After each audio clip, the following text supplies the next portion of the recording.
Mereka ya itu sudah jadi antek-antek asing.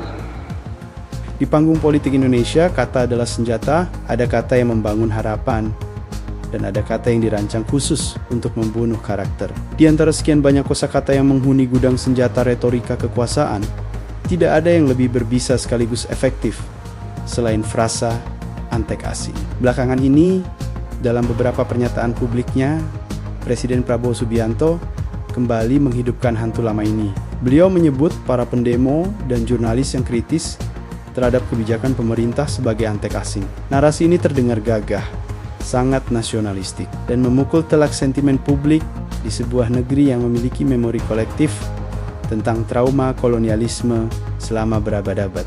Namun, di balik kegagahan retorika tersebut, tersimpan sebuah pertanyaan mendasar yang jarang diajukan secara jujur. Jika bekerja sama dengan kekuatan luar adalah tolok ukur untuk dicap sebagai antek, lalu bagaimana kita harus membaca peta kebijakan luar negeri Presiden Prabowo sendiri? Mari kita mulai dengan membedah terminologi ini. Secara objektif, antek asing bukanlah istilah hukum. Ia adalah murni label politik, sebuah instrumen komunikasi yang bekerja bukan untuk menguji argumen, melainkan untuk menghancurkan si pembawa argumen. Dalam teori komunikasi politik, ini disebut sebagai strategi ad hominem. Begitu seseorang dicap sebagai antek asing, kritik yang ia sampaikan secara otomatis dianggap tidak valid. Datanya tidak perlu diuji, argumennya tidak perlu didebat, dan aspirasinya cukup dicurigai sebagai pesanan. Ini adalah strategi klasik populisme otoriter, membelah masyarakat menjadi dua kubu yang saling bermusuhan, kita sang pembela bangsa, dan mereka sang pengkhianat. Tragisnya, di dalam negara demokrasi, jurnalis dan pendemo bukanlah musuh negara. Mereka adalah mekanisme koreksi. Tanpa jurnalisme yang kritis, kekuasaan akan buta. Tanpa demonstrasi, kekuasaan akan tuli. Menyamakan kritik dengan pengkhianatan adalah langkah awal menuju pembungkaman nalar. Publik, mari kita alihkan pandangan dari podium pidato ke meja perundingan internasional. Di saat retorika anti asing digunakan untuk menekan dinamika domestik, Presiden Prabowo justru menunjukkan wajah yang sangat berbeda di panggung global. Wajah yang pragmatis, terbuka, dan akomodatif. Kita melihat penguatan hubungan dengan Amerika Serikat, komunikasi intensif dengan tokoh-tokoh besar seperti Donald Trump, hingga keterlibatan aktif dalam berbagai forum strategis dunia. Mulai dari negosiasi tarif impor, hingga kerjasama pertahanan, pemerintah menunjukkan bahwa mereka paham betul satu kenyataan pahit. Di abad ke-21, tidak ada negara yang bisa menjadi pulau yang terisolasi.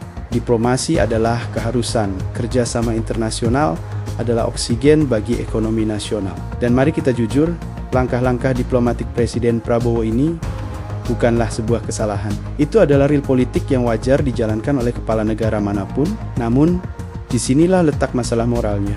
Masalah besar muncul ketika istilah antek asing digunakan secara selektif dan penuh standar ganda. Muncul sebuah kontradiksi yang tajam. Ketika pemerintah menerima investasi besar dari perusahaan multinasional, itu disebut diplomasi ekonomi. Ketika pemerintah membeli alutsista dari negara adidaya, itu disebut ketahanan nasional.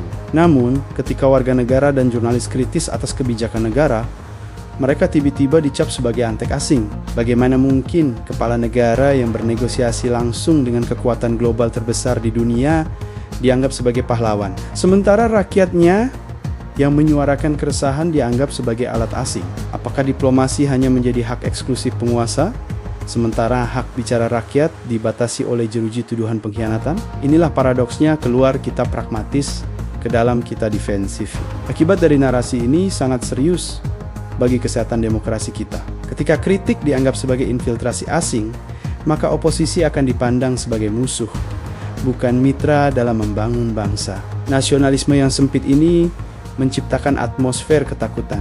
Jurnalis menjadi ragu untuk melakukan investigasi mendalam, dan aktivis menjadi was-was untuk turun ke jalan.